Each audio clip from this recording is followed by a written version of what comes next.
Hi guys, today finally I'm going to take you through my whole complete yearly regimen. I've taken so long to do this video because it's really tedious trying to put together exactly what I do with my hair, and because I'm always tweaking and changing things, I feel like I would always have to update and update and update, and it will just get too tedious. But I just thought I would do that, so I've got them all written down. So if I look down, I'm reading from my phone. So I'm going to show you a few products as well. This is not really a product based video. I'm going to do my favorite products video soon, which will feature all the products that I use, and I'll be explaining it in more detail. This is just going to briefly show you what I use, give you an idea of a few products that I like at the moment while I'm telling you my regimen, okay? So let's start from the top. So I wash and deep condition once a week. I remember there was one time I was working nights and there was a whole week where I couldn't wash my hair and my hair got really flaky and dirty, and I've always known that my hair likes being washed once a week because my natural hair is 4C, and you know I stretch about 4 months, so my hair likes to, you know, be moisturized all the time, and water is one of those things that moisturize my hair. So washing and deep conditioning once a week really helped me. And obviously, as you know, you have to keep your scalp clean in order for it to grow at its normal pace, to encourage it to grow, okay? So, whoops. The choice of protein or moisturizing conditioners are based on what I feel my hair needs that particular week. So I'll give you a few examples. This is a protein conditioner, hair mayonnaise. I really do like this. Then this is like a balance, like a moisture and protein kind of, it keeps your hair kind of balanced. This is a moisturizing conditioner.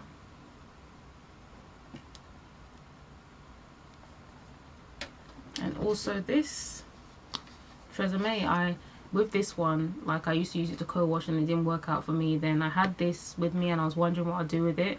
Then one day I just used it and it gave me amazing slip. So those are a few conditioners that I may use at any point in my regimen. I clarify once a month or whenever needed. For example, if I have a lot of product build up in my hair, I just will clarify that. And I really like the way that the clarifying shampoo makes my hair feel. It does exactly what it says on the bottle. So this is the one that I use for clarifying. And I'll quickly show you my staple sulfur-free shampoo. I've got the big bottle as well. It's the Hydrating Detangling Shampoo from Care.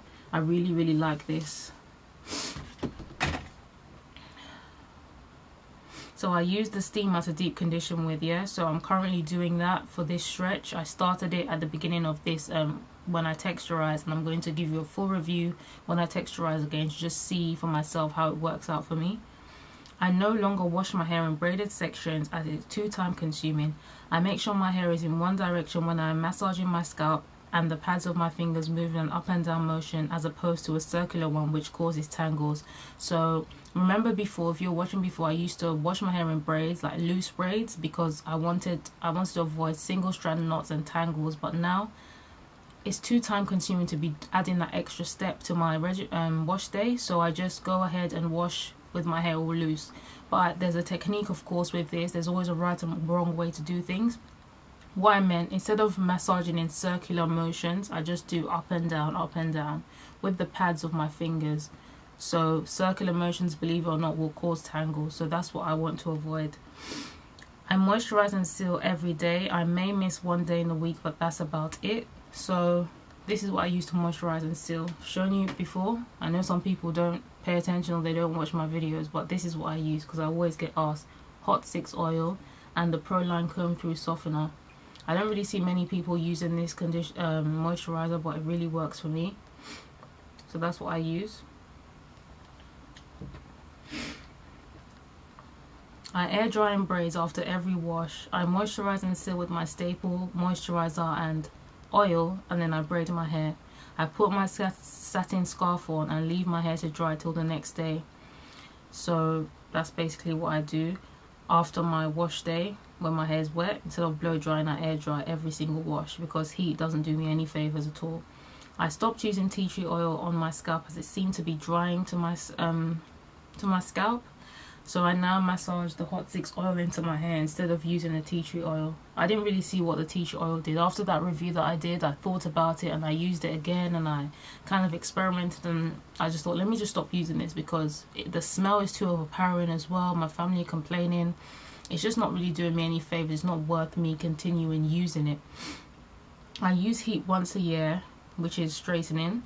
I may blow dry on cool hair occasionally, but that's rare. So like at the beginning of my texturizer, my last texturizer that I did this year, I used the blow dryer on cool air a few times, but I don't really need to do that. So I do my henna every 4 weeks, and I follow up with a moisturizing conditioner. Since henna is drying, it behaves like a protein. I use permanent dye once a year. I follow up with a moisturizing conditioner after the process. So I used the soft sheen cast and dye, and I dyed my hair red. I'll put a picture of how it came out before.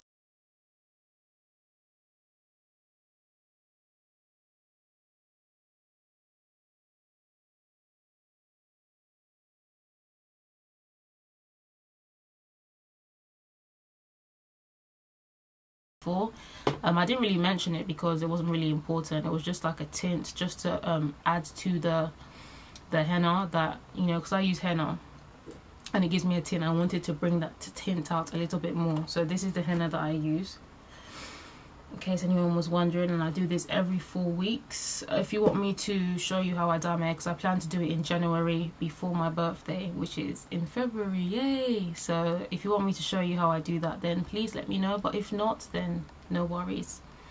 I dust every 2 months or when needed. I remove about 1/4 inch. So just about a week ago I dusted my hair. I feel that like with my hair, around every 2 months my ends kind of start to begin to show the signs of split ends. So I look through my hair. I don't really have many split ends, but it's always like that beginning stage where it's just like starting to split. So I make sure I remove it before it gets to any further stages. So I think it's really important that we do that. And also another way that you know if your hair needs a trim or a dust is when you comb through your hair, your ends will seem to tangle together a lot more, but then when you trim or dust your hair, you'll notice that it will be a lot smoother when you comb through. Your ends won't entwine together, so that's one sign. I texturize my hair every 4 months.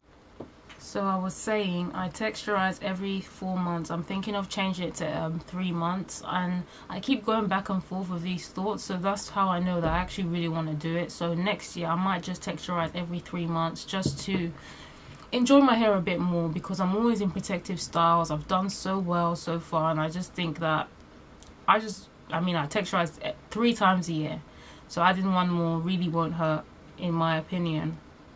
When I texturize, I deep condition with a protein conditioner to put the protein back that I just took out.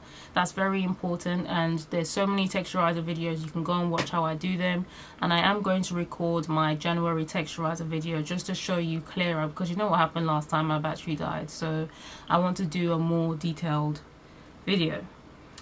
During the first month post texturizer, I am more laid back with my hair regarding the styles that I do. I am more likely to do fancy styles like bantu knots and braid outs at this stage.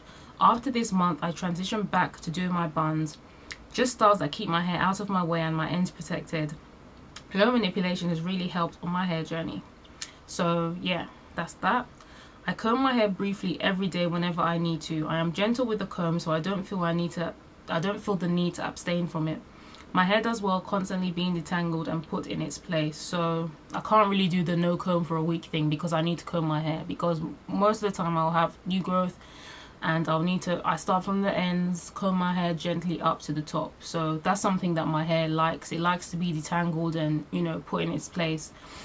Sometimes at some points I don't comb it if I know it's detangled. Like last night I moisturized my hair and I put it in buns, and this morning when I combed it through, it was pretty much detangled, but it just needed that final combing. I don't know if that made sense, but yeah. I always sleep with a satin scarf. I usually sleep with a bun, a few braids, or however I decide to keep my hair after moisturizing it. So my regimen is pretty much simple, I think. Well, to me it's simple, it's easy to follow. I pretty much am enjoying it. after what happened in 2010 with my hair going downhill with my relaxer, when I was relaxing bone straight, I decided to really reevaluate everything and change my ways. And I was putting too much focus on the products that I use, all the name brands and all those things. I was too into that. That's probably why you don't hear me talking about products much, and you probably think, well, what's up with that? Why isn't she doing the monthly favorites and all that? I'm really not into that. Like, I'm really not into that. Like, I like products, obviously. Many women get excited for products, and that's just life. But I don't put too much focus on the products, but more on the technique, the methods that I use, you know. Like, for example, when I do my Bantu knots, what I put focus on, because I was trying to find a kind of like a holding butter or something to hold my hair in place, but it didn't really work out for me.